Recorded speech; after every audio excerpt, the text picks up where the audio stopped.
Dinah walked on around the playground, waiting for the bell to ring, or the whistle to go.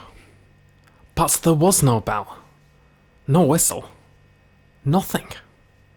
Instead, quite abruptly, all sounds in the playground stopped, and the children all turned around to stare at the school. There, on the steps, stood a row of 6 children. 3 boys and 3 girls. They were all tall and heavily built, and they were marked out from the others by a large white P sewn onto their blazer pockets. Without smiling, the tallest girl took a pace forward. "Form lines!" She yelled into the silence. "Yes, Rose," said all the children, in perfect unison. As quietly and steadily as marching soldiers, they walked together, forming neat straight lines which ran the length of the playground. Each child stood exactly a foot behind the other. Each line was exactly 3 feet from the one next to it. Not quite sure what to do, Dinah stood by herself, a blotch of blue among the green. The tallest boy on the steps walked forward.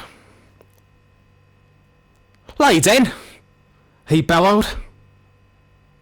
"Yes, Jeff," echoed the children. Still, in total silence, they began to march forward, row by row, up the steps and through the door into the school. Their eyes fixed straight ahead, and the feet moving in step. There was no giggling, or whispering, or pushing. The whole thing was utterly orderly. The only sound being the steady trample of feet. Dinah continued to stand still, watching until the playground was almost clear. As the last line marched off, she tracked herself onto the end of it, and finally she walked towards the school. When she got to the top of the steps, Rose stuck out her arm, barring her way.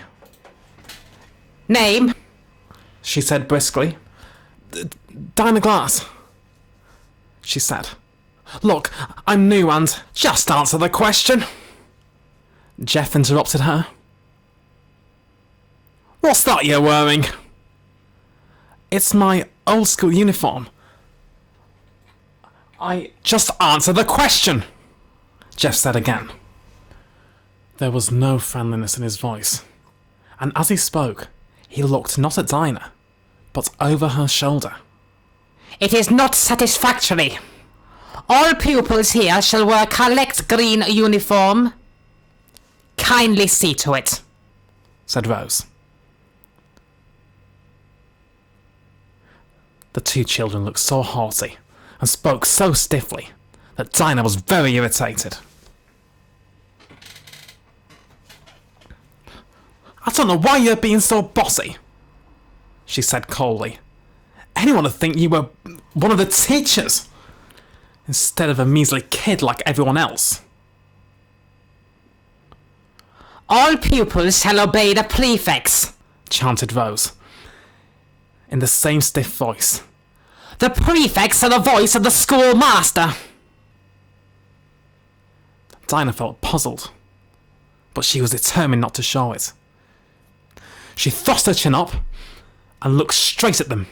"Well, I think you shall take me to the headmaster. I've got a letter to him."